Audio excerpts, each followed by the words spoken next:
काल मी इचलकरंजीमध्ये परवा दिवशी होतो. मी इचलकरंजीमध्ये सुद्धा पूर्ण महापालिकेचं पॅनल उभं केलेलं आहे.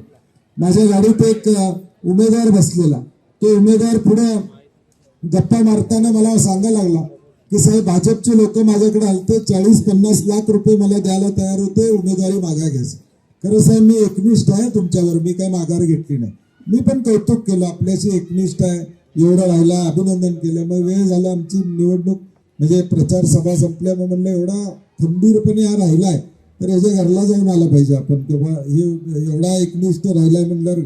घरी गेलो आणि मी डोक्याला हात लावला. मी म्हणलं हे खरा एकनिष्ठ आहे, कारण 10 बाय 10ची खोली होती, तो 40-50 लाख घेऊन माघार घेऊ शकत होता.